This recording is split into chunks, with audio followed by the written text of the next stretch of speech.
This policy was developed to be applicable if liens are passed or if they're not passed. There's options in there for both. It details the information that the collection companies like to have, so it gives us an idea of what the collection company wants to go after the collections. It establishes that the utility director and the fire chief can enter into up to 6-month length payments so that people have an opportunity to catch up and pay, so they can do authorized payment plans up to 6 months. And then it establishes that the village council are the only people that can write off receivables. You're the only ones that can tell us they're not going to be, on our books anymore. It also removes from the presentation and our reporting those receivables that we did. It establishes timeframes between 180 days and 360 days to come forward with you and ask for the write-off of the stuff. So once a year we'll have a formal presentation to write off whatever accounts meet that 180 to 360 day window of uncollectible past the time that they were collectible. And that does not stop us from still working for collections on them. We will still actively go after the collections on the ones that are cost beneficial to us. We're not going to go after the $10 or $20, but we will go after the larger ones. And with that, I ask you to make a decision. Thank you, Jeff. Council, any questions or comments for Jeff? Thanks, Jeff. And we talked about this about a year ago several times.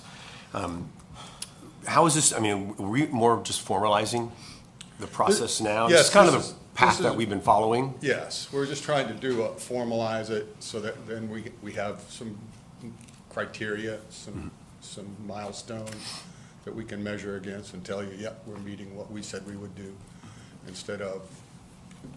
Do you know approximately the amount between utilities and the fire rescue service, like what those amounts that we've written off in the past, or will most likely write off now that this is formalized? I do not. Okay. I do not. But it goes well back. It goes a number of years back. It does, yeah, definitely for the transports. Okay, thank you. That's it, Mayor. Just to add on that real quick, I think it was really random. I know before I got here, they went like 2 years before they wrote off EMS, and then I think we wrote off the utility billing like once, and so but there wasn't a set time frames, and put it in stone and let's do it. So I think that's kind of add to your point. Yeah, I think it just makes it consistent, and that way we don't have some that linger and some that we take action on. Yeah, and that there were just some gaps in the previous procedure. So no, I don't have any questions. I think it formalizes the procedure, and which is always good to have clarity. So good work. Thank you. Jeff, generally speaking, I like the fact that you've done the policy. You need guidelines, guardrails, whatever you want to call it. So I'm all for that, but I'm a little sketchy on. In this case, well, first of all, this item as well as item number 2 seem to bleed into one another because the utility thing is next. But you've mentioned in your presentation the 180-day mark and the 365-day mark,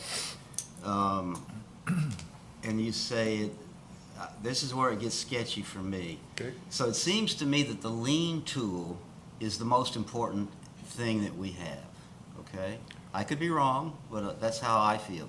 The lien tool is good for utilities, yes, sir. Okay, so are you saying, well, let me finish this thought. All right. So in the process, you said that when they reach that point, we might still go after them? Yes, sir. So what does go after them mean if you've already utilized the collection agency? To me, doesn't it not mean lien? 2 steps for the collection agency. The first step is they do the letters and things like that, and we pay a per case fee that we give them. The second step is we go up to the next level and they will go after them with their attorneys. And then we offer up to half of the collections. The 180 to 365, that's once we deem them uncollectible. So once we've tried to get the calls and those things done, then we look at bringing them forward. So once we've done all the processes we should do and are going to do, then we would bring them to you. So am I right, you don't think you need the lien for, say, fire rescue, for example? I don't believe that the lien for fire rescue is going to be nearly as good as a lien for utilities. Okay. The lien for utilities, we have a superior lien in the state of Florida, as you know. I mean, you know that. We're up there before the attorneys get their cut. We get our money from the liens. Okay, utility liens. so I'll end there, and I probably have questions relative to the utility item that's next in regard to the lien. So I'll hush up and say I'm all in favor of the policy. Okay, thank you. Thanks for putting it together, Jeff. Again, and I don't know if Marjorie is part of it, but thank you for leaving in some grace period for the village to reach out to the residents, see if we can work something out even. I know we've done that in the past, work things out to catch them up. So I appreciate that little grace period rather than just sending them straight to collections. That's it. Just one question. I know in section 4 it said the building department also collects funds, but payment is required before they'll issue building permits, so that makes sense. What about code enforcement? If there's like violation fees, but it's not related to any permit that's going to be issued, would that fall under this, or does code enforcement have their own process? Well, the code enforcement brings them before the special magistrate. Special magistrate then can levy against them. So I think if we need to, and the special magistrate doesn't want to deal with it, we definitely would use this process. What does special magistrate do? I mean, I know there is It's like a a special judge, magistrate yeah. one. I know, and I know that process. But say fees are being, incurred for violations, but they're not paid. Do they lien? Through a special magistrate, does a property get lien, or how do they collect fees that are being enforced on a property when there's not like a building permit associated with it? And should it be part of this? It definitely can be part of this, and if the lien passes, it can definitely be a lien. One of the things with code enforcement, I mean, that I know, it's just not a very strong lien. So you can put a lien on someone's house, and after so long, they fall off. Or if they sell them and they lose them, we're down the pecking order far enough that you generally don't get much, and it does cost a little bit to put a lien on. So, I mean, those are things we can do, and we can definitely include them in this. I guess maybe staff just look into that and whatever you think Okay. is best. I mean, council, do you agree? Yeah, but I'd ask you this, though. If you think that a lien should be made, that raises the question of, should the lien be placed by council or by the special magistrate? And if it's the special magistrate, although it's a man, although he currently will impose the daily fines, he may not know, months down the line how much has not been paid. So we'd have to work that into the equation. Yeah, and I don't know. I mean, I would just, best practices, in relation to local municipalities nearby, I would just make sure we're following that. It just came to my mind because we're talking about collections. I was like, well, that's another one. It's not tied to a building permit and it's code enforcement. I know it goes to special magistrate, but if they're not paying the fees, how do we recoup them? I don't know. Maybe there is a process that I'm unaware of, which is very possible. So again, maybe just look into it and best Okay. practices, nearby, municipalities of the size, and Keith go from might there. have that answer if you want to reach out to him later. When I Well, first definitely came on, reaching out to Keith. there was, Speak of the devil. I'm not gonna, he might not remember right off the top of his head. When I Speak first of came the- on, there was a property that had code issues, and then it ended up becoming, I don't want to say it was a lien, but the village ended up acquiring that property. I don't know how it became that. I don't know if that had to do with code Yeah, enforcement. It's probably a tax that's- lien. Yeah, that's something. No, it was code enforcement, Yeah, but code enforcement. you can look into that later, but it did happen. It was around like 2019-ish. Accounts, That's a receivable foreclosure action, is what it is. for utilities and for EMS. Because we had a weird conversation about Yeah, and selling then it through the village. It was, Outstanding fee. it's guaranteed that one of the options is to file a suit in circuit court, because I've done it. I mean, I would say generally your chances of collecting are far greater with a lien than collections. So I think you gotta have that tool. I mean, and whether this is unfortunate or not, and this is up to, and I'm thinking about renters in this situation, a landlord could end up stuck with a lien on their property, which many people might be thinking, well, that's unfair, but they have every right in a lease to make the tenant liable for that. So it's, I just say, in construction, liens are unfortunately far too common. I mean, anybody can record a lien. I can record a lien against your house tomorrow and there's no one to stop me. Right. I just think collections don't really go all that far. A lien, I don't know much about utility liens, but I believe they're, like a construction lien is you have 365 days to foreclose upon it or it goes away. I think utility liens are out there. I don't think that same rule applies, so it's, They stay up there. Basically, you're gonna collect. stick For to the the most lane. part. Yeah, so Keith, you don't have to answer now, but just, we're on the first item still, the accounts receivable policy, and just brought up the code enforcement, and we know that goes to special magistrate, what their process is for collections. Do we need to add something for that to this policy, or is it independent? And we don't- Sure. And thank you for allowing me to be a few minutes late. You didn't know I was just at the swearing in of the new Juno Beach mayor, first ever elected mayor in Juno Beach, and it was important to me because I worked with their citizens group to do the charter amendment for that. So, anyway, the thing about code enforcement liens, that they don't have any type of high priority. They're basically, you get in line, so they're always gonna be behind a mortgage or other like utility liens. And the other problem, with foreclosing on a code enforcement lien, and you're not gonna do it if it's homestead property. In my experience, more often than not, there's a mortgage that outvalues, that's expensive, and usually you're not gonna wanna step into that, because if you foreclose, you take whatever comes with it. So no, code enforcement, really, the chapter 162, which sets up the uniform code enforcement process, contemplates foreclosure, not really collections. But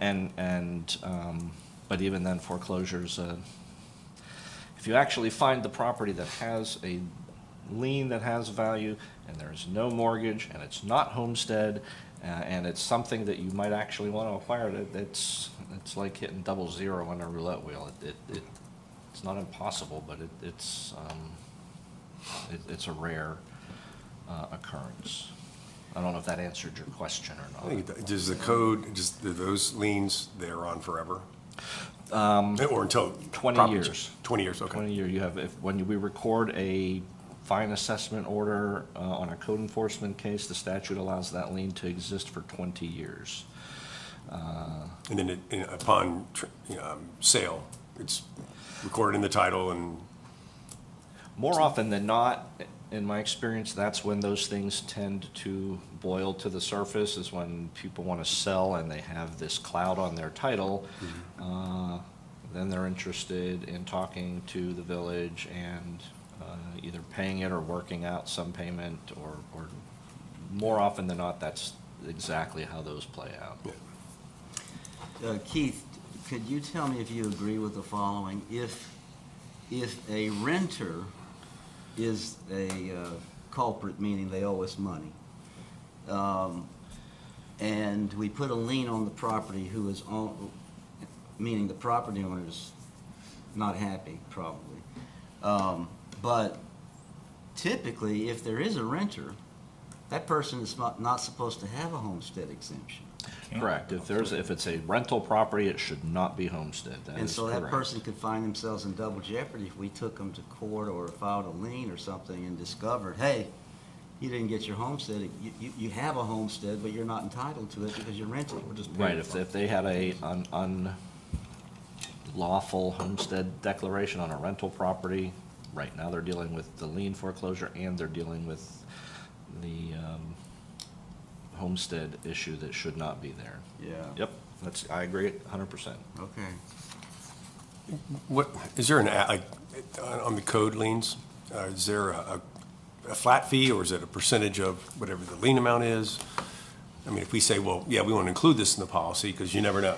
If it's $20 to file it, does it make sense? But if it's, No, the statute and our code says that once we record a lien, it is in favor of the village. So that lien basically belongs to this council, and you have the discretion and the authority to negotiate the satisfaction of that for anything between the face value down to zero. the cost of filing that, though, is that Nominal. nominal? I mean, it's Filing just- a lien, it's just it's filing a piece of paper in Okay, the public that was my records. concern. It was Yeah, $100, and are we chasing our tail? No, it's not even that. It's a Okay. couple bucks to Okay. whatever it costs to file 2 pages in the public records. And you can recover attorney's fees, right, if you had, by way of the. If we actually had to go Perfect. to a foreclosure litigation scenario, it's not the most complicated litigation in the world. If there's not a lot of pushback, it's a few $1,000s to file the complaint and then get either a default judgment, or if they answer, a summary judgment going.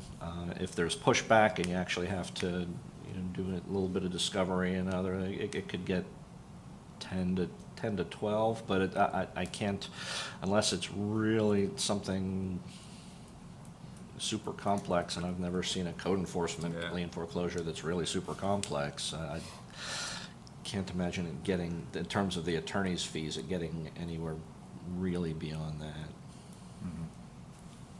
Okay, so just to close the loop, the policy for collection of code violation fees is addressed elsewhere and does not need to be added to this. I agree with that. I think that it's adequately addressed in our code enforcement codes and Chapter 162 state law. Great, okay. Any other questions or comments, council? Any public comment? Okay, thank you, Jeff. Thank you. Moving on, agenda item 2, discussion of an ordinance amending the city code of ordinances, section 74-82, to add a process and allow a lien on property for unpaid utility service charges through a magistrate. Good evening, Mayor, Vice Mayor, council members. My name is Dennis Rick. I'm with the Utility Department, and I'll be presenting this for you today. This is a discussion on the draft lien ordinance that we had during the last workshop, and many of the questions and concerns that were brought up then were the focal points when developing this presentation. We split Presentation? Do we have the I presentation? was never given a presentation. And is it in the back of the, Yeah, there's like it's slides in the back it's of? in the back. Okay. Well, I can do that. It's I believe it's a memorandum from Margie with a copy of the ordinance. You know, page. There it is. There you go. Can we go to the second slide? Utility service area. Oh, there it is. So this is just a brief snapshot of our service area. We wanted to show you the amount of customer service by location in and out of the village boundaries. We go to the next slide.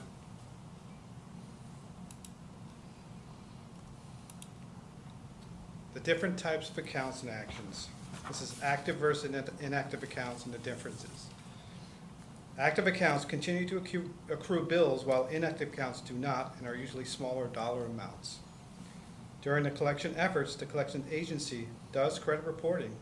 The goal is compliance with paying the water bills. Next slide, please.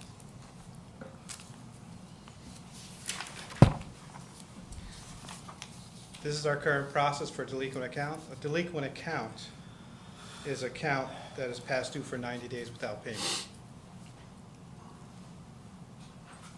30 days without payment is considered past due only.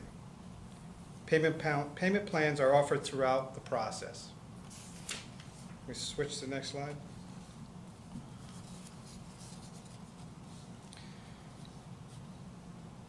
This is the current ordinance. When delinquent accounts for more than 30 days may be foreclosed on by the village attorney as provided by law. That's what it states. And that's what we're trying to change that to special magistrate. Next slide, please. The process for collection remains the same. Changes would be processing lien would go through a special magistrate, utilizing the special magistrate that is in place for these types of hearing that the building department already uses for code enforcement. So with your question in regards to code enforcement before, I did code enforcement for a while. And there is a code enforcement order which all of the administration fees are included. And once that property sells, that order is usually satisfied. Or if it's an order for not, say, building without a permit, it's satisfied when they get a permit. That's the way the orders are satisfied. Next slide. This is, the delinquency process is the same as our current process. This is showing you basically what was said in the previous slide, 30 days past due, 60 days.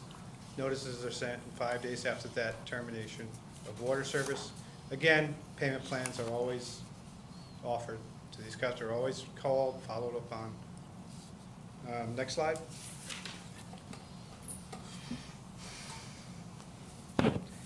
This is still proposed. Modification or notification going through a special magistrate hearing. Any fees, regarding to administration time, village personal time, posted to magistrate, will be recouped when the order is done for lien. Next slide. So this is to go along with Jeff's presentation. The bill write-offs are done annually, and what we wrote off last year, I know the question was presented, we wrote off $9,000 roughly last year in utility bills. Is that pretty typical? We've done it for the past 2 years, and we're catching up because they didn't do it previously. Okay. So typically, I would say less than that, Okay. right, on the inactive accounts. Okay. Next slide, please. So this would be the legal status and enforcement of liens. And we did check with legal, because I know one of the questions by Tom was if we can lien properties outside the boundaries. And the answer is yes, we can lien properties outside the boundaries. Next slide. Wanted to show you the accounts receivable outstanding, and this is a part of the dashboard that we present monthly. So 90 days we have, this is current, about $11,988, and 180 is about $43,000. So we're trying to recoup that 180 days with this lien, with the active accounts accruing bills. And being that we just raised our rates and we're charging capital improvement charge, that number continues to grow more than it would have in the past. Currently, we have about 3 active accounts that we can lien for unpaid water services, with the largest amount owed being about $3,000. So we averagely bill around $640,000 a month. This is about a little less than 1% of that. And that's it. Any questions? Thank you. Council, comments, questions? Yes, thank you for the presentation. I noticed like the final stage, I think it's the final act where it talks about inactive accounts. Yes. And it says that somebody is notified they no longer live in the property or the tenant moved out. Right. Do we allow a new account to be set up in a tenant situation? Say the last tenant that moved out owed 880 days worth of it. Are we allowing the landlord to bring a new tenant in without satisfying that amount? Yes, by law, we have to. We have to do that. But the lien remains. The lien remains, but we can't. The lien would, if the property was lien, it would remain on the owner.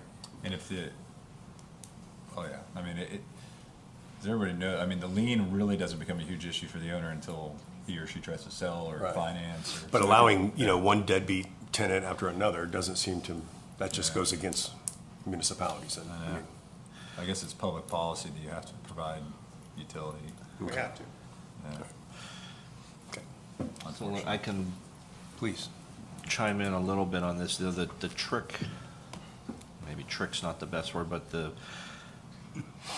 and I thought we had a policy that we require the property owner to open the water account. See, if the tenant is the entity that opens the water account and you have that bad tenant and they leave, we're not allowed by law to punish a new tenant because of the previous tenant. But if the account is in the property owner's name, that's different.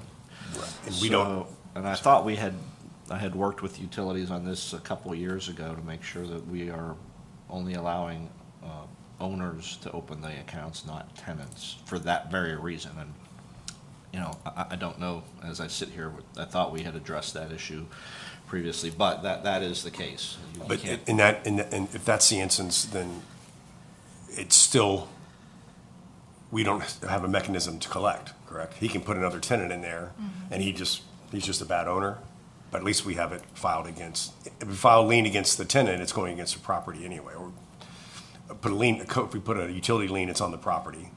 If Lien's the always owner of the property is the applicant, and he doesn't pay, because he didn't get paid by his tenant, and his lease says, you pay me, I pay the village, that deadbeat tenant moves out, another one comes in, so it's really, there's no harm, no foul. The same thing goes on, right? We can't say you can't put a new tenant in there. Yeah, but the lien is important. You know, it's not just when the property owner sells the property, but I suspect it's also, let's say Mr. Property Owner, there's money owed because of one of his renters never paid the bill. Well, if he ever wants to refinance that mortgage, Right, but, the bank is gonna say, get rid of the lien. right. So, So- but it doesn't stop, it doesn't preclude him from bringing in another tenant that may not be. That's right, Okay. that's But right. if the utility account was in the landlord's name to begin with, then I think you could shut it off, correct? Because it would just be for the landlord, the owner, you would be penalizing the individual tenant at that point.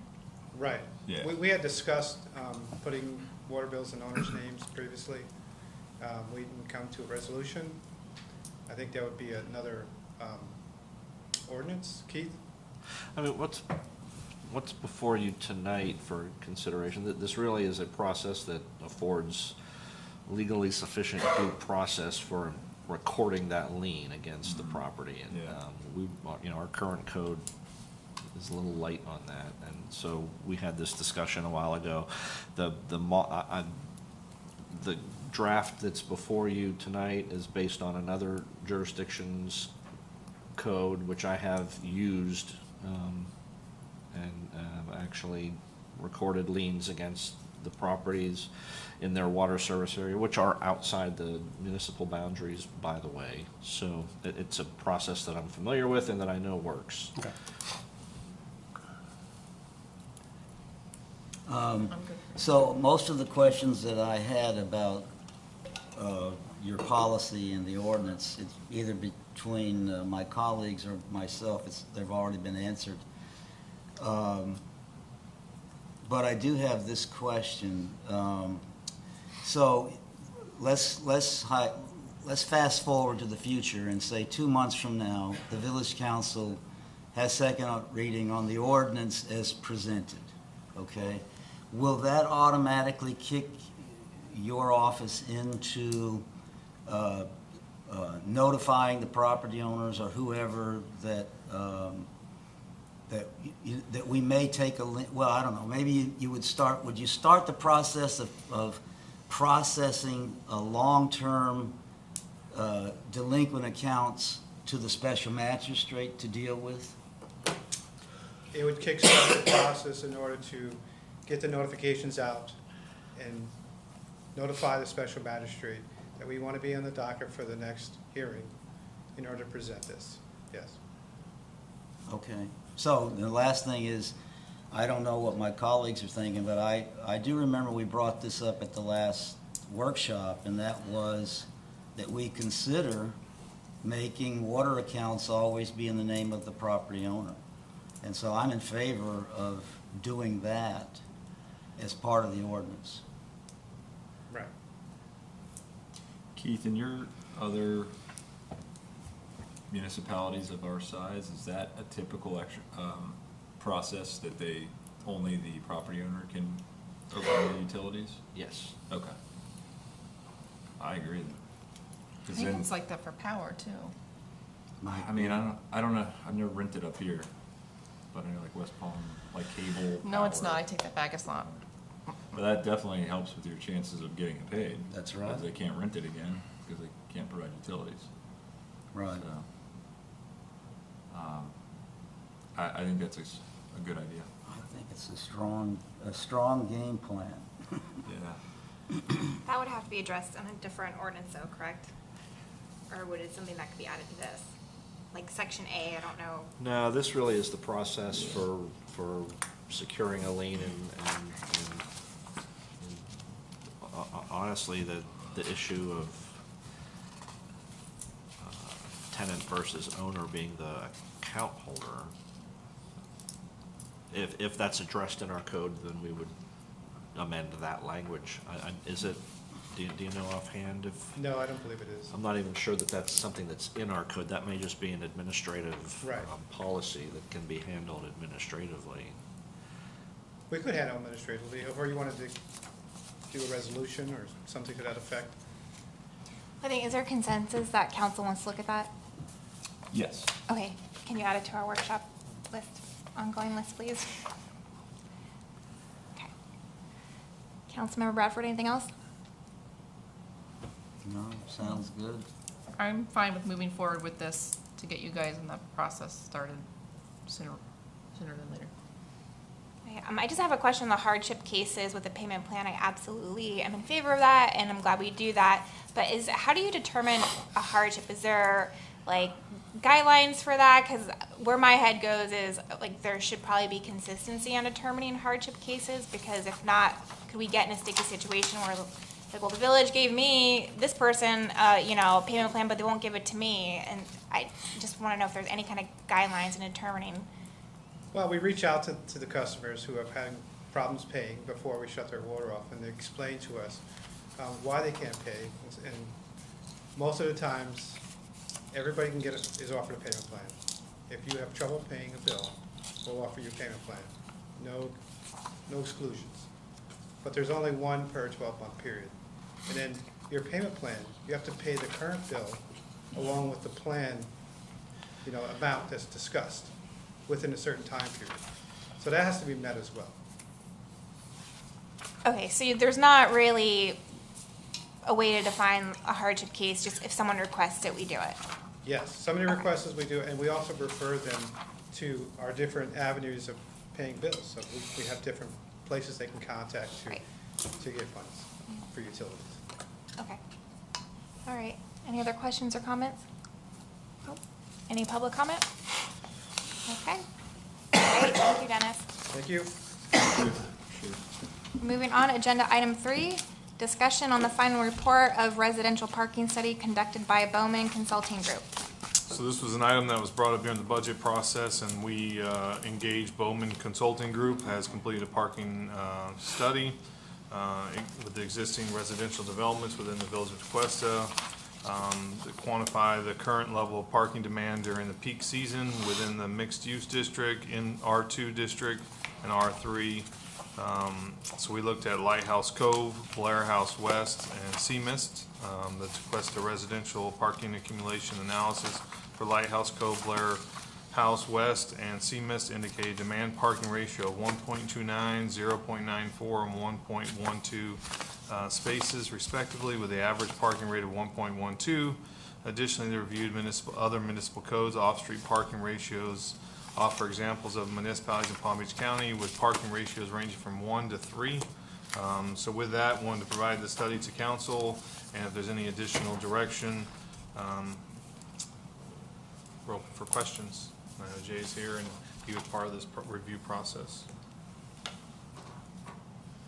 Council? You want to go? No, no.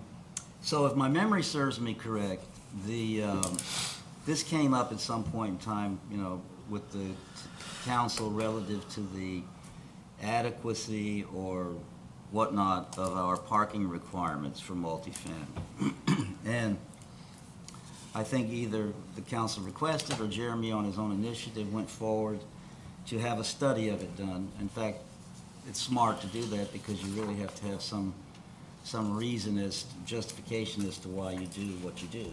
And so I think my takeaway after reading the whole thing from the consultant is that I think I can conclude that on its face, our requirement for 2 spaces per unit could be excessive, slightly excessive. But what I also took away from it was the examples of the other municipalities. I liked the way that they delineated the different types of parking, and they had different parking requirements for the different types of parking. In my mind, based on my own experience, you have at least the following. You have the property owners who own the units within a multi-family thing. You have their guests, not just any person, but a property owner's guest. You have employees that need to park, and you have service workers that need to come there from time to time. It can range anywhere from Mary Maids to coming to clean the house to carpenters, electricians, plumbers, etc., air conditioning people, so on and so forth. One of the things I'd like you to know, it's been my experience with high-end condo owners. They don't like the service workers to park where they park.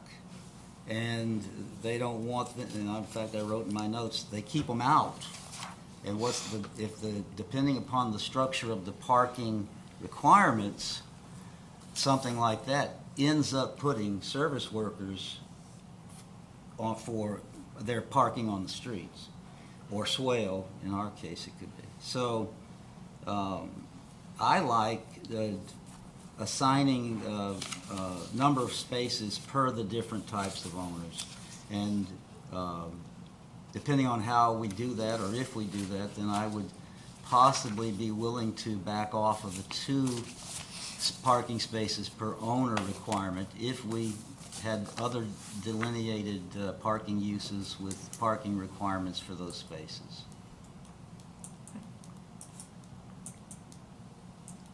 Does the required parking spots per owner include guest spots, or the guest spots separate from that? There is no guest. We don't have, We don't have. It's we silent. That's how we this are whole silent thing on started. guest I know, spots. this started too for all the new beach buildings coming in.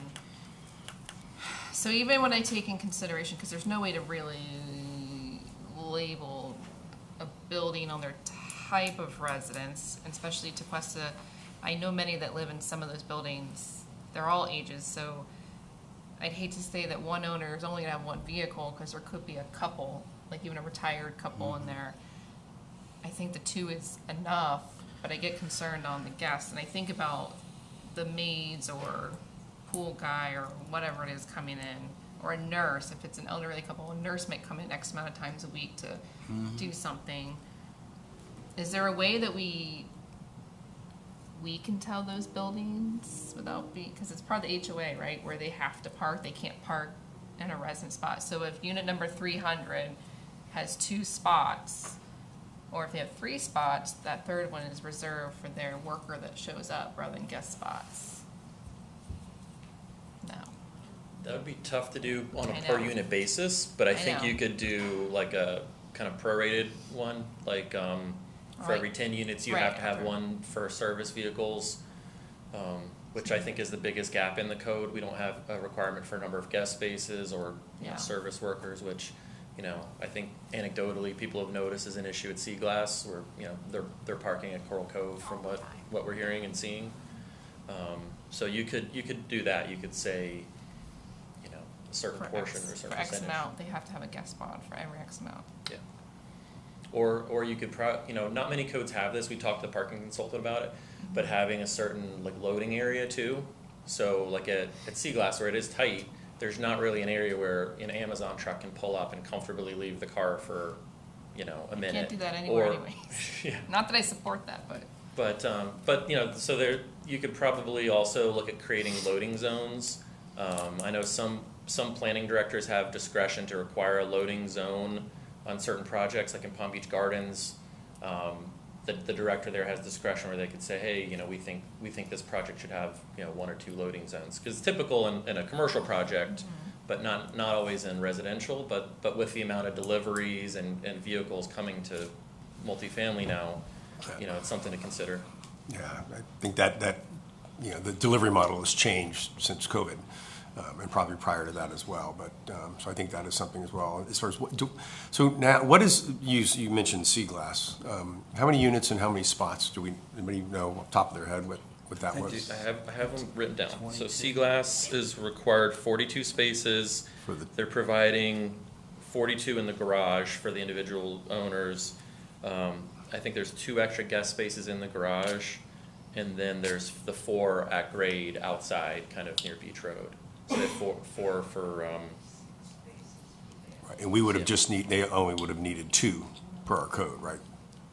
2 per. Two, yes, two per unit. So they're right? required. Yeah, they're required 42 total, and they're providing 46. 46. Okay. So there's And think about it, you 21 have units. at least, there's gotta be at least one full-time staff there, a property manager. or Right, something, yeah, that's the thing. who's That taking up a guest spot. I think the loading And- area is a great idea, and that's for all deliveries, because I just look at my front yard and the number of trucks that are coming and stopping, and lawn service when they come, where do those guys go? I mean, there's got to be lawn service, that they've got to be somewhere on site.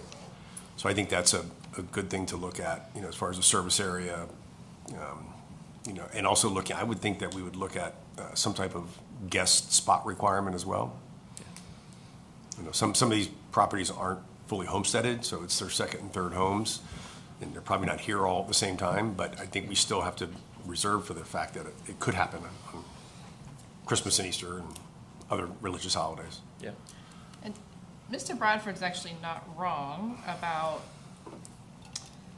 a certain demographic that prefers their service providers or guests to not park where they park as owners. So I would imagine if we did X amount of units requires X amount of guest spaces, the developer or whoever's building that property could decide based on who they think their residents will be, where they want to decipher where the guest parking is. Sure. Yeah. Because I agree. So I know in high-end properties that are even single-family homes, they have the service entrance and then they have the regular entrance. It's not uncommon for guest parking to be in the same underground area where the property owner parking is located. So if that's the case, just saying you have X amount of guest parking spaces, and this can be used by friends and family of the owners, as well as service vehicles, that can end up being problematic. And it's not a class thing, about I'm rich and you're poor. It's not that. It's that when these workers are pulling in, I've heard these complaints many times, when they're in that area, and somebody's got a $150,000 Maserati, they don't appreciate it when the hammers and the whatnot slam up against the car because. That's what I'm saying, if you section it off, that way it's not interfering. But Well, I would think a property owner would decide where they want to lay that out, though. Yeah. Right, and that's, on the development on Beach Road, that's what we've been told, like, oh, we'll bring them in the garage and find a spot for them, but there's technically no parking spots in there for them to park, but they Right. said they'd manage it. At Sea Glass, like they said, they park in Coral Cove, but when you're looking at, 250 and 300 people gonna park up in Coral Cove and workers walk all the way down there. But, it stemmed from that, and then also I was at Tequesta Terrace, there's another place where cars are getting towed all the time because there's not enough guest parking, so they, reached out to us about it. I was hoping that the consultant was gonna be here just for some professional opinions, but, not that you're not a professional, I'm not. maybe you have the I've- answers. no offense taken. But, the sites that were studied, they're older, right? So do they have more room, that there are places someone could sneak in and park that's not technically a spot? Because now what we're seeing is, the properties are being developed to the lot line, to what they can, right to the setback. And a lot of the stuff that's been approved or concepts we've seen, it's secure parking. So there's not with a space for guest or service. Or if there is, it's like 2 or 3. So, you know, the development's changing, how our billing is changing, and the parking situations are changing. So it's great to have the study of these older buildings, but how do they compare and what is a professional opinion to what's being built now? Because that's kind of what triggered this, and I understand the need. I think, Keith, we need to have a study, because if we change anything, it has to be legally defensible. But if the study is not applicable to what's actually being built now, what good is that? So I don't know if you have those answers, or if that's something you can talk to Bowman. But I do think something like a loading requirement, loading area, which is very common in like downtown areas, you have to because there's nowhere to go. Do we, you know, manipulate the numbering from just, you know, 2 per unit to having a guest parking requirement, just to make sure we're not creating problems down the road that are going to come back to haunt us? Yeah. And to your question, so 2 of the 3 that were looked at are places where most of the parking is at grade, surface lots, where conceivably those people can just kind of park and leave their car for a few minutes. Whereas I think Seamist does have, of course, some garage parking, but it's a little bit more open than some of the newer condos that are getting built. So really, Sea Glass is probably, you know, a good one to look at in terms of what you're talking about. But I don't think it's really, you know, fully built out yet. I don't think all the residents are living there yet, so it probably wasn't the best pick for this study. But to your point, I think it makes sense to do the loading thing and the guest thing, and probably ensure that they're actually at grade, not and separated from the garage, right? Because the garages tend to have controlled access, whereas you need to leave an area at grade where people can just go in and it's not secured, and you can go in there at any time. I think, I don't know if, I read it over the weekend, so I feel like it may be insinuated off-site parking code could be considered. Was that a recommendation in there, or am I imagining that? We have an off-site code, so somebody could provide off-site parking and count that as part of their parking totals, but they have to secure an agreement with some off-site owner, right? So at Coral Cove, they would have had to go into the county and have a formal agreement that says they could use X number of spaces, which they don't. So I think a loading zone would be very smart for us to consider. So even if any of these older buildings actually get bought out and rebuilt. So question, when we look at the Blair House West, when they have a yard service come, where do they park? Because I know all the front doors are right there along the inside of the building. Do they park on Willow and then ride all their mowers over? I think they park right here. But that's a driveway. Like They're that's parking in our right of way while they're servicing that property. So they don't actually go into the property. I've seen it there before, the lawn service trailer and so forth there. I'm not, maybe that was an odd time. So I'm just spitballing that because that building is not something like we would see today, where it's not exactly built setback to setback and filling up every density level they can. So I think including the loading zone would be very smart, whether it's an Amazon truck, UPS truck, a food delivery truck, because we all know a lot of people get their groceries delivered, or the home chefs, or the lawn service. I think that'd be our best bet. And then guest parking, I think it should be, and I think we talked about this, but we needed a number and how to base it. So if we're talking about Sea Glass, what was it, 26 units? 21, it sounds like. Yeah, so there's 21 units, and they're providing 4, so it's 0.19 per Yeah, so that was like every 5. So standardized, there's no like set one that everyone uses. Jupiter is 0.2 guest spaces per unit. Lake Parks is 0.25. West Palm Beach is 0.1. Green Acres is 0.5. So there's variation all over the place. Well, some of them it changed based on it was the bedrooms, not the unit itself, but based on the bedroom number. That's kind of rough. Those are for the required number of spaces that you have to have, and then guest spaces are usually above and beyond. So those numbers I gave were just guests, but there's variation between those. So Palm Beach Gardens has very aggressive normal requirements for the units themselves, and their guest spaces are a little bit lower because they have high for the regular units. So there's like I said, it's different on each one. But our code is two spots per unit, no matter how many bedrooms. Correct. Right. So that's another. My concern with that, and I don't know how we legally maybe look at it, is, okay, so a high-end beach condo, it could have 4 bedrooms, but it might only have, 2 people. you know, a couple that's maybe in retirement, or maybe it's their second home, like we're talking about. But let's say Paradise Park, or if Lighthouse Cove even, some of them are 3-bedroom, I think, but it could be a family with a teenager, and they're all driving. So how do we accommodate all these parking spots? Just based on kind of the use. And those tend to work themselves out, right? So generally for everyone you have like that, you'll have an empty nester that's just, a okay. couple that has 1 car. So that's kind of, I think, how our numbers here show that they're so low, that because we have a lot of empty nesters and maybe retirees, or maybe a single household person that has 1 car. So for every They need to start outlier that talking has to a their lot, you're neighbors and gonna making get deals. skewed down by the Yeah, other ones. they do. So they need to talk to their neighbors and start figuring out who's an empty nester and never uses their second spot, and I want to put my teenager there. Is that what you're saying? You could rent it. Yeah. Well, then it typically works itself out, right? If they're not, especially if they're not assigned spaces, right? If they just say everyone grab a space, it works itself out. Jay, did I understand you correctly when you were analyzing Seaglass? You said they had X number of units, which came out to 1.9 unit. For guest spaces. Guest space, oh, but that includes guest spaces. No, the .19, they have .19 guest spaces per unit. Per unit, Yes. 1.9. Point one nine. Point Point one, So they have okay. 4 total guest spaces for Okay. 21 units.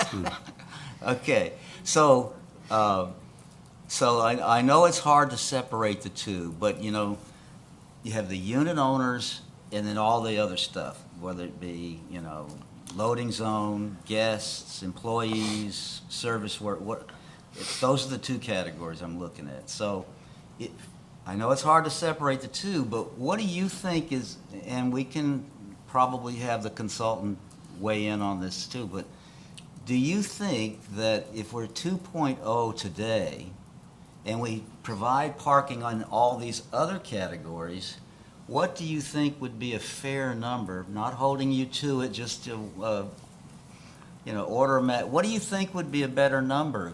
Or is 2 just fine and have everything else? Or should it be a little lower? I mean, the 2 seems to be working, and I think it's only problematic where you have to go above that when you're getting units where you have, like in a college town, where you have 4 college students that live together and everyone has a car. Or in West Palm, there's some apartments where you have all the young professionals, they go live together, they each have their own car.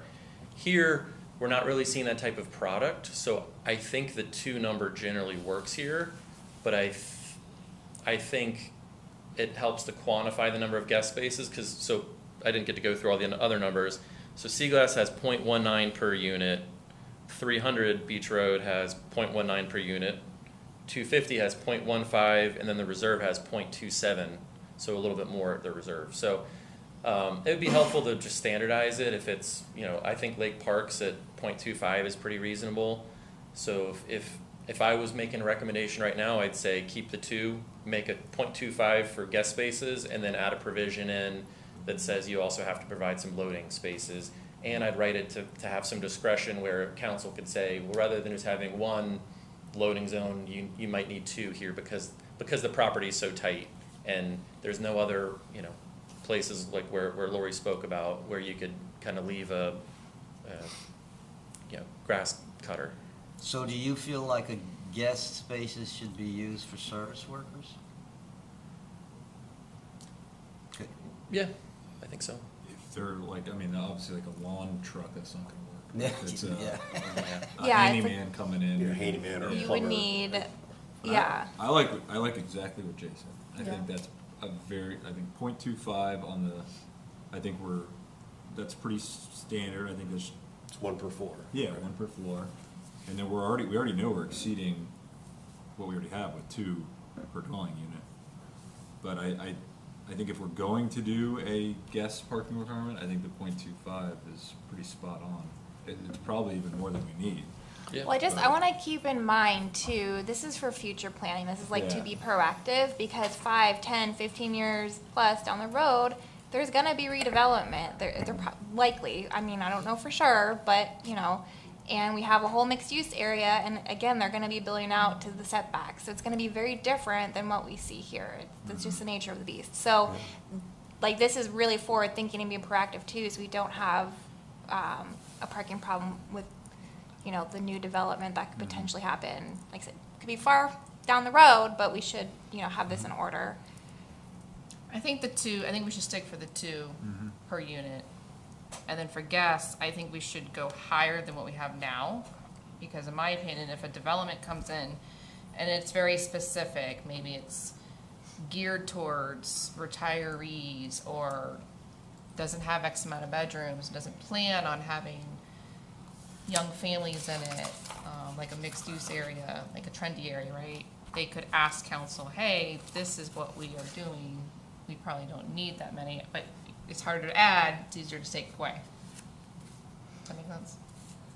I like the 0.25, but I would actually go a little bit more than I that. think you might need, that's why I want to ask this question. Okay. So Jay, if you do the math out loud for Sea Glass, tell me how many units they had it and so forth. They have 21 units. They're providing 4 guest spaces outside, and at the 0.25, they'd have to provide 6. So under the new code, they'd have to provide 6, and we'd ideally also have that loading zone thing, which would, I mean, right now they've got a lot of service vehicles there, I think, due to construction. But when that settles in, hopefully, you know, 1 or 2 loading spaces would kind of resolve that issue as well. I think that math sounded good, but my only concern is this. Imagine we're in the height of season, winter season, and, you know, 4 guests of the owners are there. That leaves only 2 for service workers. I mean, yeah, I mean, and you do want to ideally plan for the highest demand, right? So when you go to Publix, they have a huge parking lot for Thanksgiving and Christmas, right? For those max days. So you do want to plan for, you know, kind of peak demand, but you also don't want to just have a sea of asphalt out there that's not being used. Exactly. Yeah, because a lot of times service workers might be there when, you know, the occupants of the property would be, you know, at work or school or whatever the case may be. So there is some kind of, naturally would be some kind of offset there. And if we, Oh, sorry to interrupt. Just one quick thing too, you know, if it's known that there's a challenging place to get a guest space in an affluent spot like Sea Glass, you would typically just have the guests and visitors would start Ubering or finding alternative ways to get there, ideally. like in the case where there's an odd number of units, so for 21, and we have a 0.25, that gets us to 5 1/4. We always round up, Always correct? round up. Okay, Yeah. just want to make sure that we would round up. Perfect. Yeah. Yeah, good question. It gives us a 1 more spot then. Okay. So I guess ultimately, it'd be nice to have Bowman Consulting's professional opinion Sure. on if we wanted to change the code to accommodate, you know, loading area or more guest parking, but really in the context of what's going to likely be built in the future versus what's here now. I mean, I don't know if that's something they could advise on. And then Keith, council was directed, we needed this study in order to change the code, because we had to make it defensible. So I guess what's your opinion on if we do want to make changes based off the study that we have? Well, I definitely think you want what you're asking for, the opinion of Bowman. I mean, if I read this report, I didn't read it word for word, but it seemed to indicate at quick glance that there's plenty of parking under our current code. If I read it correctly, at least in the sample properties that they used. So, but on the other hand, you know, as this discussion has explained, we don't provide for guest spaces, we don't provide for loading areas. If you're gonna start changing things, I actually had a question. Would there have to be some give and take between, if you're gonna require more parking, do you have to provide for more lot coverage or less open space or less landscaped area? I mean, at the end of the day, every lot has a finite number of square feet to it? And, or do you allow an additional story for more parking, like a two-layer parking garage? I mean, there's, I guess there's lots of ways to get to where you want to be, but then, you know, I don't know what the best way is. But Right. It seems like those are all things that would have to be contemplated and looked at and either discarded as not practical or kept on the table for more discussion. So if we, sorry, Ray. No, go ahead. If, just hypothetically, let's say we decided at the next council meeting, we want to bump it up to 3 per dwelling unit. And, I mean, we all know that parking restrictions can be a major deterrent for developers, because, like he said, they only have so much room to do what they want to do. If, under that hypothetical, what mechanism, let's say a Sea Glass came in, would they have to seek some kind of, is it a variance that they would need to come into council to receive, to go say, hey, we can only do 2, we're requesting a variance to bring it down? And that's exactly what a variance is for. So that's The what- okay. variance is a request to develop the land contrary to the code because through no fault of the of the property owner, Yeah. they can't reasonably use the land without the variance. Yeah. So, I mean, that's a So I think that- high-level explanation, and please let Jay jump in there on that. That said, though, I believe our code does have a parking study allowance, so if you think that the parking code is too onerous for your project, you can go to a Bowman or a Kimley Horn, have them do the parking accumulation study, and That's say, right. you know, your code is saying that we have to provide 50 spaces, but we actually know based on this other project and data we have, we only need 42. And if staff and council's comfortable with that, you can actually grant them the 42 That's right, we spaces. put that in the code not too long ago. That's a relatively new provision. Thank you, I forgot about that. Is that a parking waiver, or is it still considered a variance? Well, it's not a variance, it's, I mean, it's in the code, it's an escape valve that allows someone to provide the council and the community development staff with evidence that establishes in this particular scenario, in our particular property, in our particular use, we only need this much parking, and that would be based on a professional study that they would have to get and present. Yeah. Would it still be at our discretion though, at the end of the day? I've seen them, I've seen people reject them and say, we don't believe the methodology is correct. You're saying 42, we think it should be 46, so, council still has some discretion there. Yeah. And it's not a formal waiver or variance either, it's a little bit less legally strict. Okay, because it seems like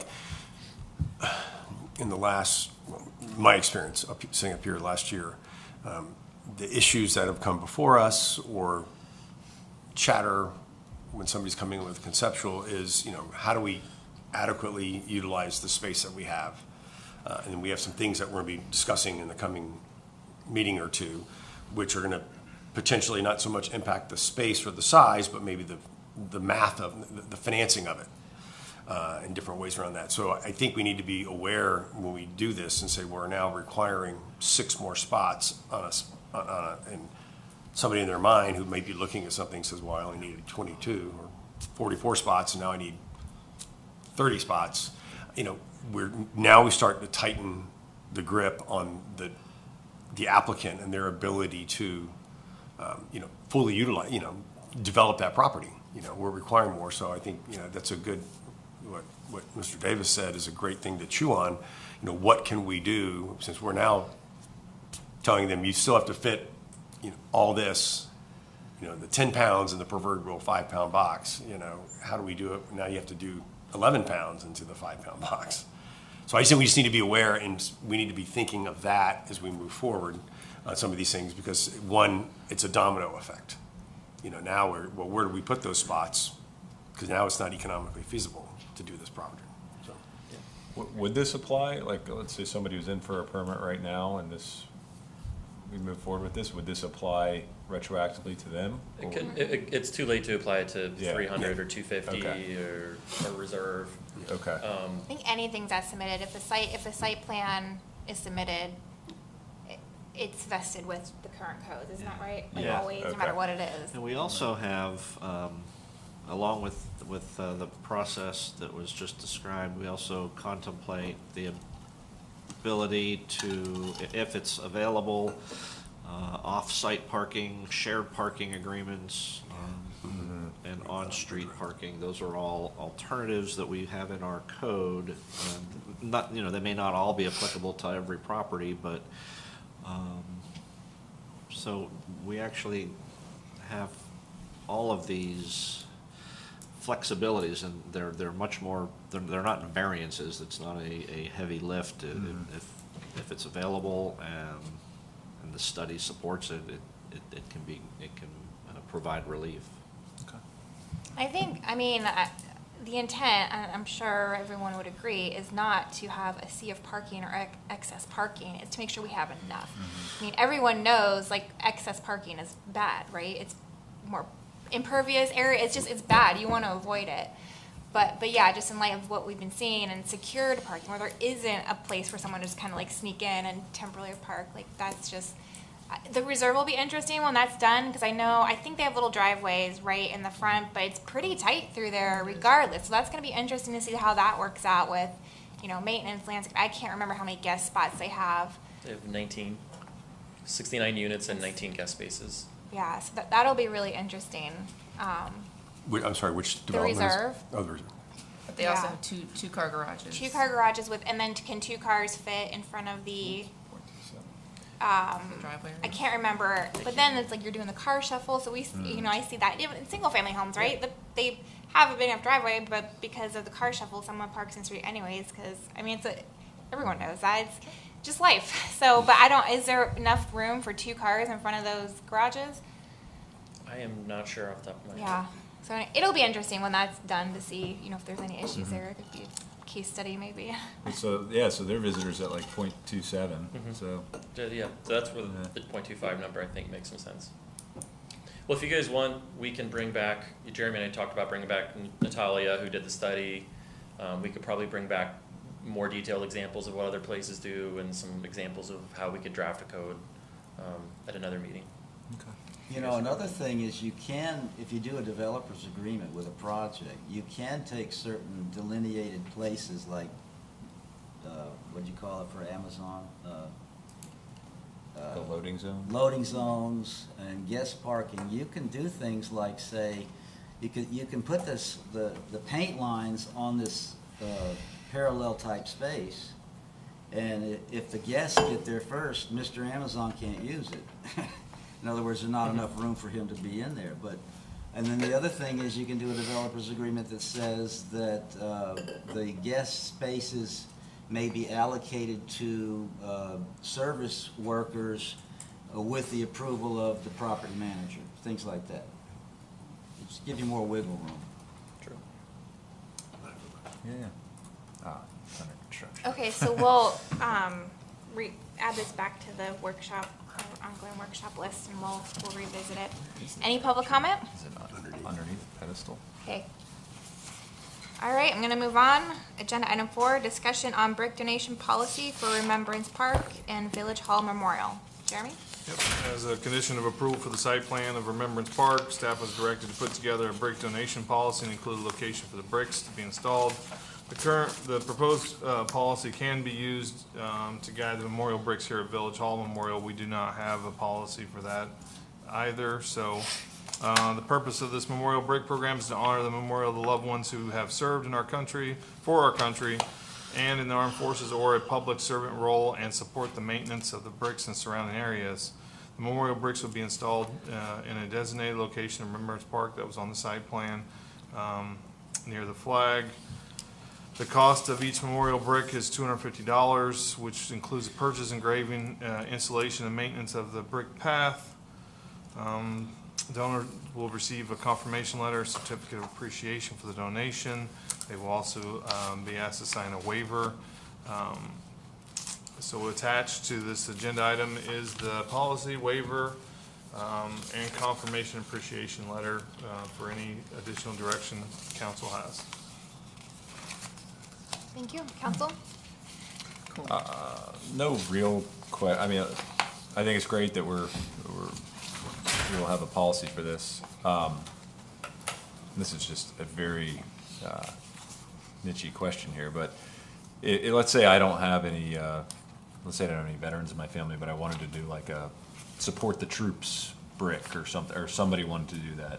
Is is it written in a way that is specifically, like each brick is going to be for a particular individual who is a, no? Okay. Not necessarily. Well, I don't really have any questions. I think it's great.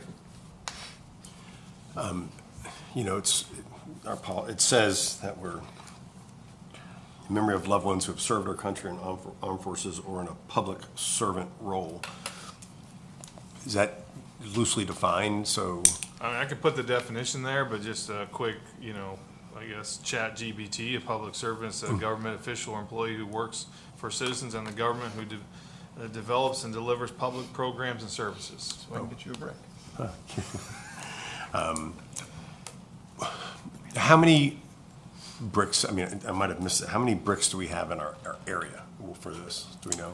So we have 472 square feet that's lined out. ChatGPT tells me that's 2,116 bricks that can be placed out there. Okay. Dang, man. And how Say that many, again? How many? Sorry, I Yeah, wrote that and- down. 2,000, let me make sure I'm quoting you the right number now that you're asking me Yeah. specifically.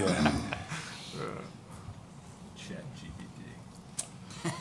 It works out 2,115 brick pavers, not 2,116, so. how many do we have in the, do we know what we have out available in front of here? Unknown. That's a nice number right there. Unless anybody knows, I'm just looking over, maybe they have an idea, but how many bricks are out there? Anybody The know? 911 But we're not, memorial? Yeah, yes. I'm amazed. Just by way of a little bit of history, guys, I don't know if all of you are aware, at one point, when the fountain was redone, the cap of the fountain, that's actually the marble from the previous village hall was used there. The residents were given the option to have their names engraved, just one line, right? So each wedge, for lack of a better way to call it, you could have, I believe, up to 6 lines, right? And we're thinking, boy, we'll have a lineup to fill this fountain. I don't think there are 10 taken out there. And it was open, it didn't have to be a veteran, it didn't have to, you know, we had a Watkins family, whatever. Yeah. And it was barely used. Wow. So that's, you think it's gonna be Yeah. gangbusters? It doesn't usually happen. yeah, and that's what I wanted to ask with this, knowing that we'll have a lot of bricks available, and I know people that, well, our 2 historians that are here, you know, it's Remembrance Park. Can we open it up, or what's the downside of opening it up to people that are just, like, when I move out of here, I might want to say in honor of, you know, my, however, 50 years in this village or something, I want to memorialize that. I mean, can we open it up beyond military and public servants, or is that against what the genesis was back in 2010 or 2011 when we bought it? Well, and the bricks here too, they're for anyone. You don't have to be a veteran or a public servant. We don't have any current policy for the bricks in front. Okay, so here it can be anything.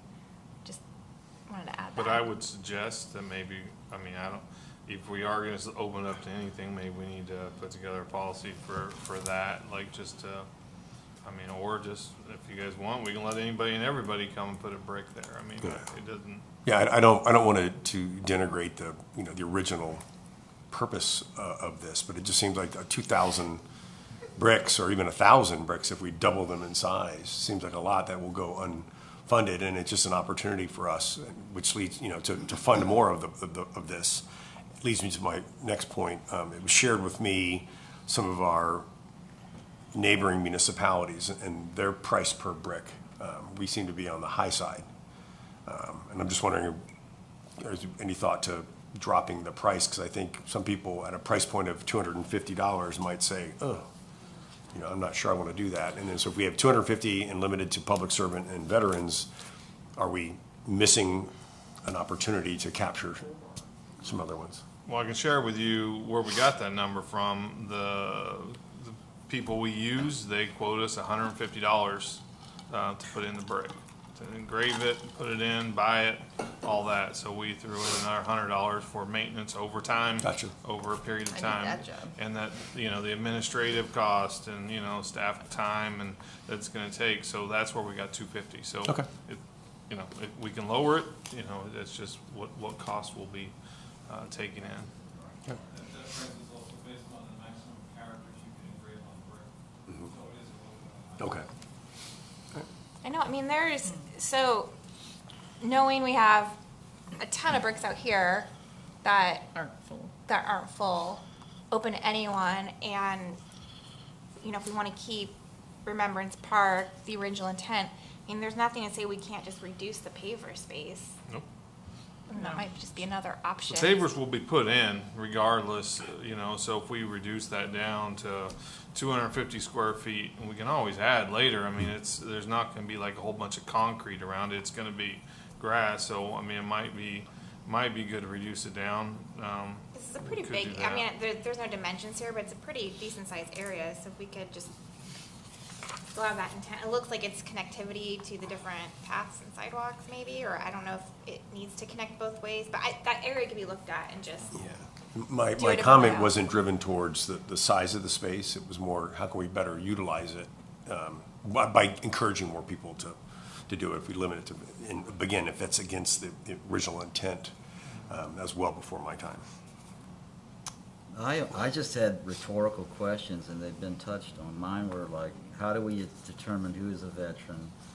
What is the definition of a public servant? And then, does any of this really matter at all, which goes to Pat? So, I mean, it doesn't matter to me how many, who's allowed to do it.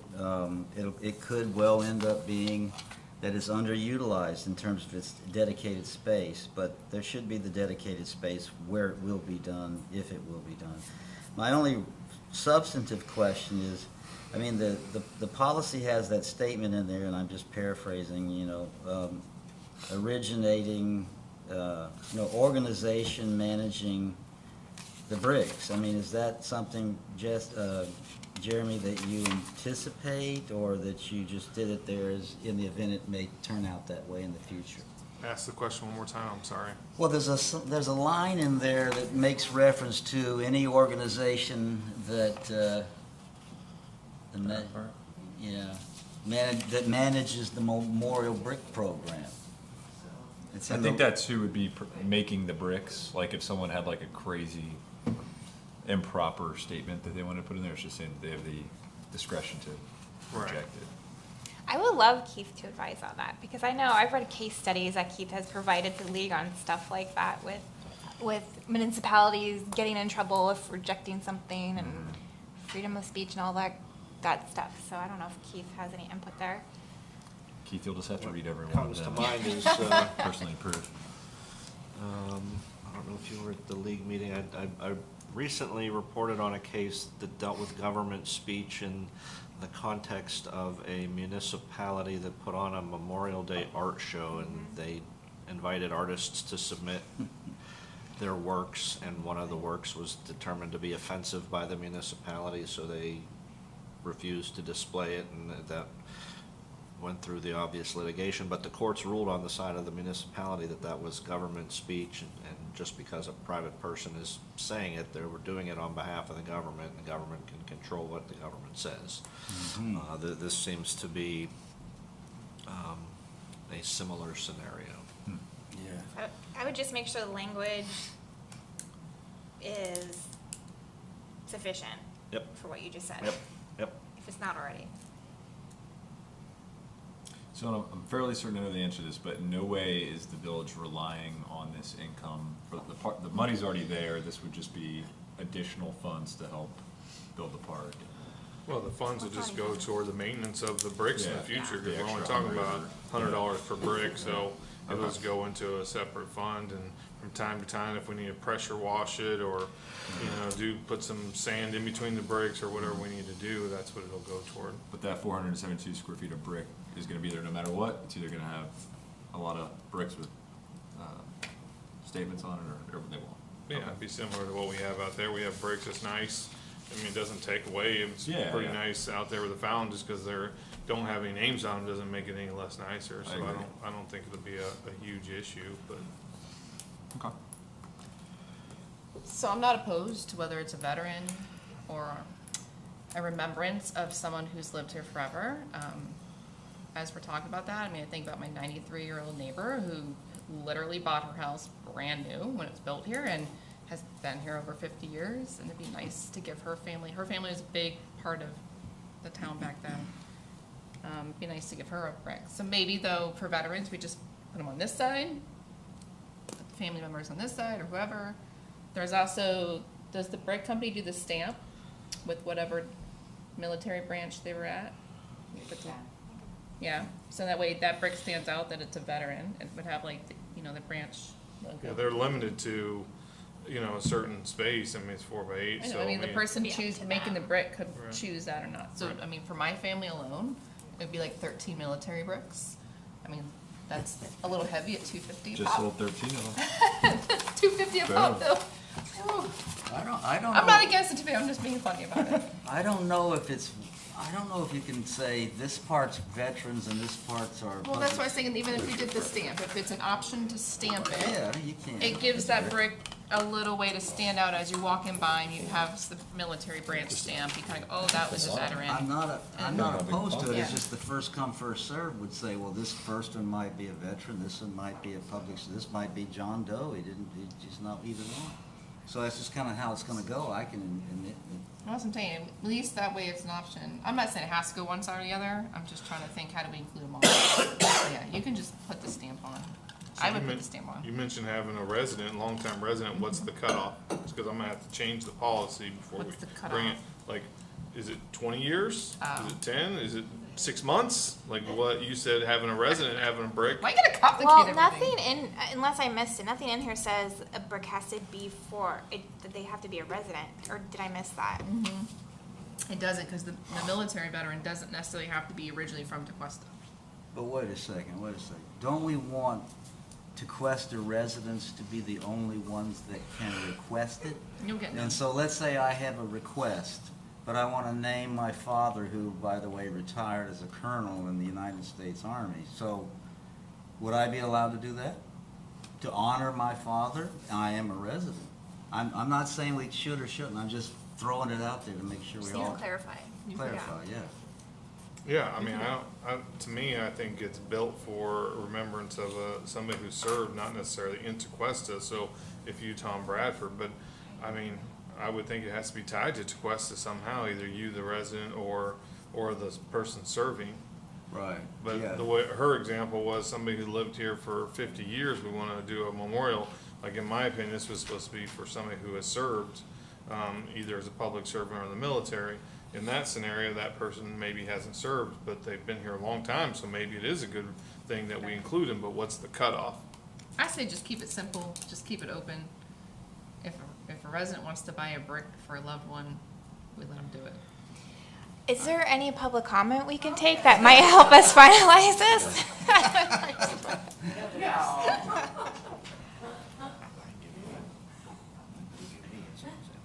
Okay, so I'm going to read. From the minutes of the October 13, 2011 council meeting, and I quote, Member Humphrey suggested adding the word remembrance to Manager Cuso's initial suggestion of a Veterans Park, making it a Veterans Memorial Remembrance Park. He offered to get military groups involved to obtain a small statue or something similar to the park. Vice Mayor Arena suggested Remembrance Park, end quote. The word veterans was dropped from the park name. It was never meant, how I'm reading the minutes from the 2011, to be any kind of designated veterans park. The proposed policy restricts the VIC program. You already discussed this. How are you ever going to justify a public servant role? Am I a public servant? Am I? But I never served. Served in Peace Corps. Does that count? The size of the brick is not indicated. There's two sizes of brick. So I'm a docent at the Lighthouse. We have a whole walkway. We have a whole thing. We have a designated area for veterans. We have other designated areas. Our cost, according to my sources at Lighthouse, is $20 a brick. Now, they have the brick all laid, so what they're doing is a brick gets popped and that brick gets in. So all they're paying for is engraving. And according to Josh, it's $20. Now, I can go back to him and ask that. And I asked him, can we dovetail on that policy? And he said, yeah, he didn't have a problem with that. Okay, so then I went around in my car, and the Village of North Palm has a brick program. They do have you can buy a brick, and it can be in 4 different plots. You can buy a brick for their pool. Their cost for the brick is $115. They do have a veterans park. It's behind the library, and they don't say online that it's restricted, but it probably is. And what they do on the bricks, and we do this at Lighthouse, is there's a little crest, like for Army, Navy, and it just sits in the corner. Okay, the town of Jupiter has a whole veterans park, huge veteran park, it's very nice. Of all that, they have 175 bricks. I mean, I didn't know 2,000 bricks. That is, I have to really just put my teeth back in my mouth on this one. If you even have 175 people, which I don't think we'll probably get, that's gonna look terrible in 2,000 bricks. Because unless, what they did in Jupiter was they made them all together, all these veterans, and then they cemented them in, so it's probably done. I think this whole thing needs to be rethought, really, and some research be done about what other municipalities are doing and how it looks. Take a look at these parks. But to restrict it to veterans is that's just insane. It is a logistical problem, and it's a remembrance park. It's not a veterans park. So, Thank you. And I'm certainly willing to work with anybody on this program.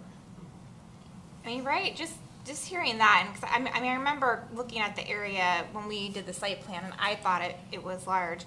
Maybe we just do like a circle of bricks around the flag or something, and just reduce. And like I said, we could, if it expands, we could grow. But why have all the bricks and maintain all the bricks if the intent of the bricks might not be realized? Like start smaller, just do a nice circle. I don't know if that's a bench there that's in that pathway, but is that, we could relocate that bench somewhere, or maybe it's not even needed. Put it closer to like the circle around the flag so someone can sit there. I don't know, I do think it probably needs relooked at. it's funny, when I saw, 472 square feet? I thought immediately that was too small, it's about the size of a master bedroom suite. I mean, it's like, but I get it, but it's starting to get sketchier as time goes by. Are we comparing apples to apples? I mean, I think I heard Jeremy say our bricks are 4 by 8. Well, that's more like a tile that's about that thick, isn't it? No, it's a regular brick. It's a brick. 8 inches by 4 inches by 2 3/8 thick. 2 3/8, yeah. It's like what you put in your fireplace. Okay, all right. 8 by 4 by 2 3/8.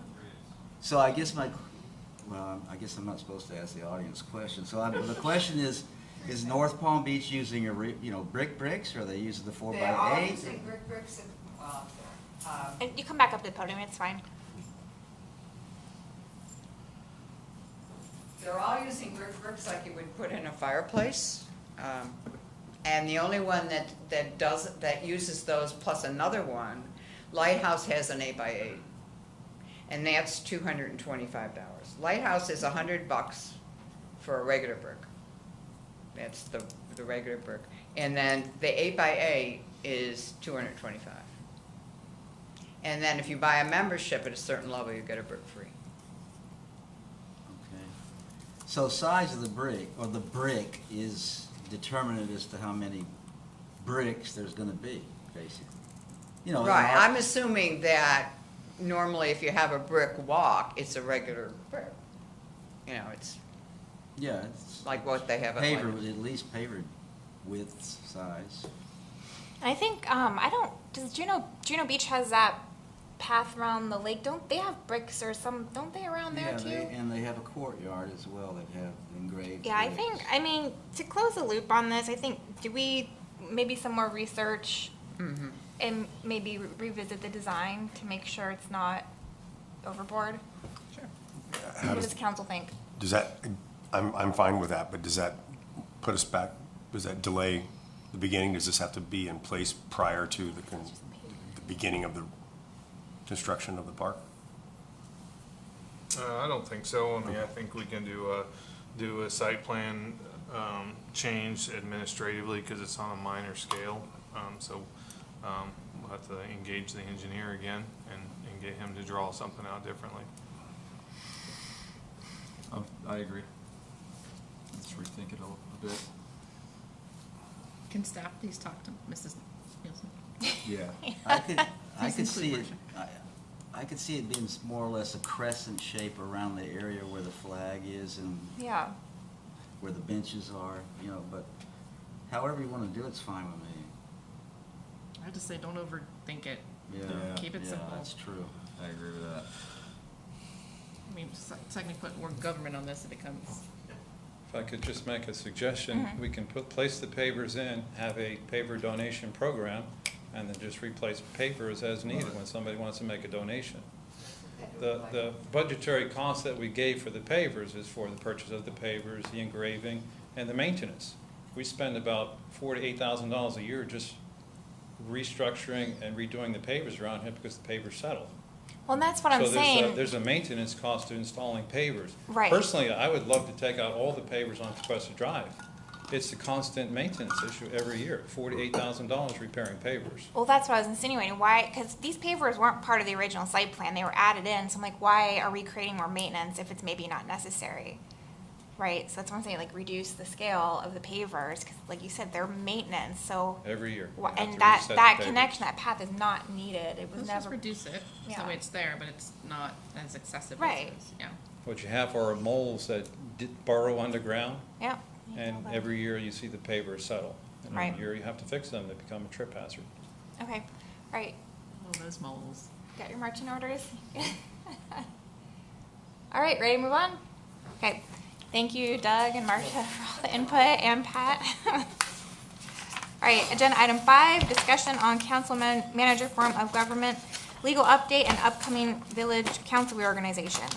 Jeremy or Keith, maybe? Who wants to- Thank you, Mayor, Council, as you're all aware, on next Thursday, you will be reorganizing, and under our current charter,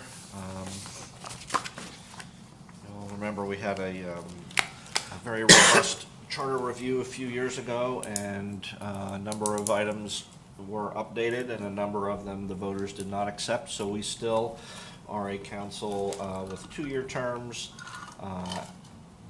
no term limits, and annual, we are what I would call a pure council manager form of government. Each of you is elected at large, and then you appoint every year when you reorganize a mayor and a vice mayor to serve for a 1-year term. So that is what we will be doing, in addition to swearing in, and there may be, I think there's some other board appointments, but just wanted to remind you the process under section 2.06 of the charter. You'll appoint one of your members to be the mayor and another to be the vice mayor.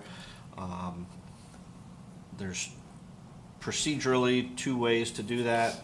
Somebody can make a motion to appoint somebody to be the mayor, and then if it's a motion, as with any motion, there would need to be a second. If there's a motion and a second, it would be handled like any other motion. You would ask for discussion and then call the question and vote. If the motion passed, then that person would be the mayor, and we'd move on to the vice mayor. The other process is to ask for nominations. So you could say, I nominate this person to be the mayor. A nomination does not require a second. Typically, would ask the person nominated if they accept the nomination, but doesn't require a second. But what does happen is that we would also ask if there are any other nominations. So you could have more than one nomination. And if there's only one nomination, then, and the person accepted,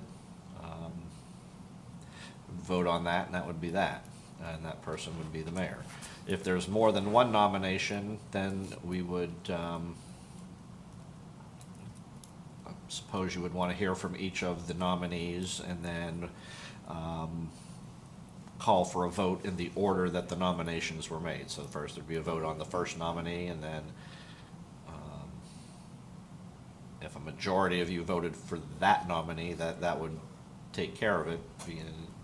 Then we wouldn't have to vote on the second nominee. If the first nominee did not get the majority, then we would vote on the second nominee. So two similar processes that get you to the same place, slightly different way. In my 22 years, 8 times out of 10, the way I see this unfold is someone will say, I nominate such and such a person, and then somebody will second the nomination, and then it gets treated like a motion and voted on. So it just, it usually doesn't unfold exactly correct.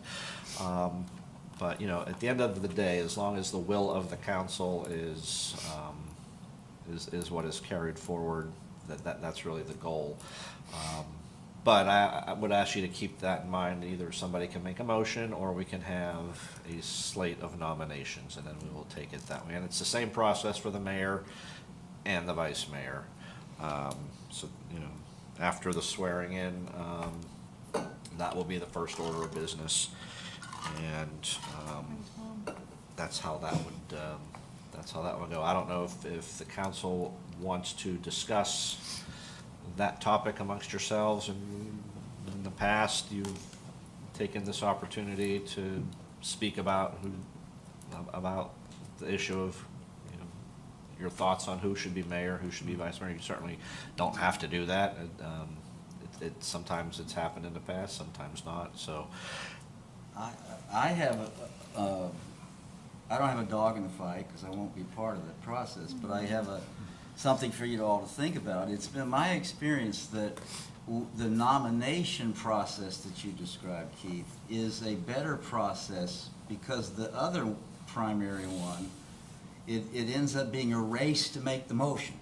yes. And so that's not necessarily a fair way to do it. The nomination process allows anybody at any time when the mayor calls for the vote, they can make you have 5 nominations. You could. And that just seems fair, and it looks silly when they're like jumping to grab the mic and say, I want to speak first. So that's just my thoughts. I have no dog in the fight. I won't be here, but that's just what I've observed for 40 years. No, to your point, I've seen that happen as well, so I understand exactly what you're saying. And, you know, there are procedural subtleties, but again, for me, as long as everyone has an opportunity to say what they believe is the right way to go, and at the end of the day, the will of the council is what is effectuated, that will make me happy. That's my goal. I'd like to see a clean procedure, but it's yours. But that being said, I agree, Tom. I've seen that race to the microphone to make the motion as well. So I understand exactly what you're saying. Sounds exciting. So fun, every year. Can I say, though, that this council currently sitting, including you, Tom, has been great. And I didn't say it last meeting, because I said that wasn't technically your last meeting, but today is your last meeting, so thank you. Well, thank you all Thank you for doing your it. wise I appreciate wisdom, it. but you're not allowed to leave our meeting, so you still have to come. He'll be out there like he always was. Around there. Somewhere again. Those are usual spots. Yeah. But to our staff too, no matter how we reorganize each year, for me, in my experience, the communication from staff is getting better and better. And Jeremy, even on you as a manager, it's getting better and better every year. All the updates for legislative session, and then us doing our own part on our own time, keeping up with that stuff. So that's been important for me. Each time we get new council and our staff, encouraging them, including the new council-elect as well, so that way they come in, like, hit the ground running. I appreciate all that for everyone that's put that effort in. So thank you. And Well, thank you, Tom, for stepping I've been in. honored to be up here for the last year and learn from each and every person in this room, and more importantly, the ones that sit out there. And I've been honored to serve, and I've done my best to be prepared. And I will say that if somebody wants to consider me as in any type of leadership, mayor or vice mayor, I'd be honored to go down that path. So I will throw that out there.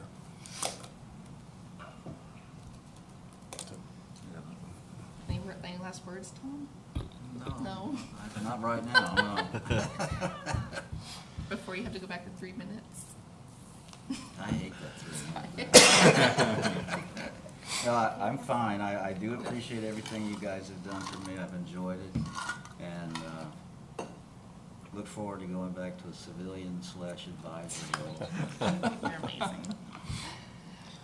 LGC has been honored to serve as the mayor for the past years, and truly, I'm to this day always humbled by it as well. And I really, I think, hopefully you guys see I, put my absolute best effort and best foot forward always on behalf of the council. So at the council's pleasure, I'd be happy to serve in any leadership role again.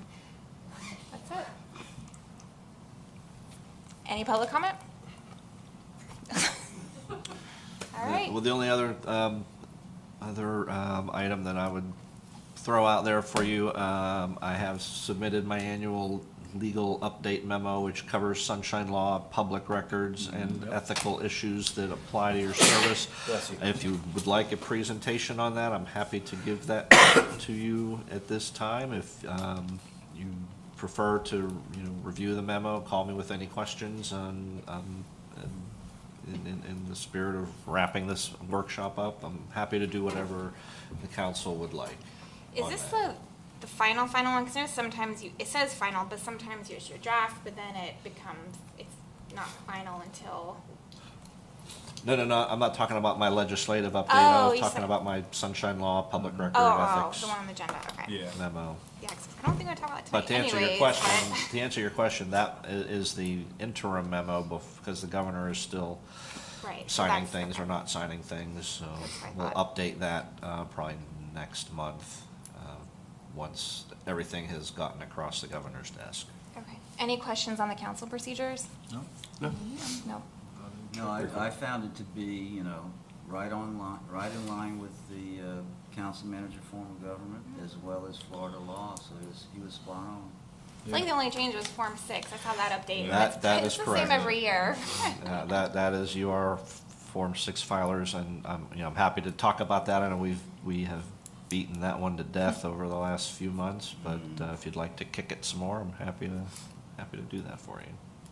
No, I remember last year, that was in our initial folder packet, was the memo. It's super helpful, so I think we just need to really encourage, and in this case, future council member French. I will tell you, you Really have to do encourage that online now. It's not it has to be filled out through the Commission on Ethics website, and they have a Form 6? portal. Yes, yeah. and Form 1 for Form 1 filers. But I went ahead and tried it for myself, and it's not difficult. It actually and I'm sure our clerk's office has submitted the correct information. One of my towns, they put me as mayor and council, and they had me as a Form 6 filer, and I had to get that corrected. But once the information is correct in there, the system really pushes you in the right direction. You have to create your own account with a username and a website. But then it should populate with every form you've ever filled out in the past, and it should push you in the direction that you need to go, and it's kind of follow the prompts. And the only thing I'd say on that is if you kind of hit a roadblock, you're not sure, the Commission on Ethics folks have, in my experience, been extremely helpful in answering questions on the particulars of any particular line item on that form. So I would encourage you to call them. Do we have a deadline to July It's the 1st. same. July 1st? Yep. Well, for you, yeah. So for you, though, Tom, you'll be stepping off. I think you have 60 days to file Form 6F. Hadn't even got Because you have a different form since you're stepping off and not stepping. Hadn't even got past income tax. Or, but wait a minute, yeah. No, I don't think, as EAC members, you're not even Form 1 filers. So, yeah, so you're stepping away from it, so you have to file Form 6F, and I know we sent you an email on that, but I'll double check. I thought it was 60 days after you step off, but I'll look and remind you. I think our clerk's office can help. I know I had Yeah. some questions, and Lori has a contact there, and she got answer within like 30 minutes, so.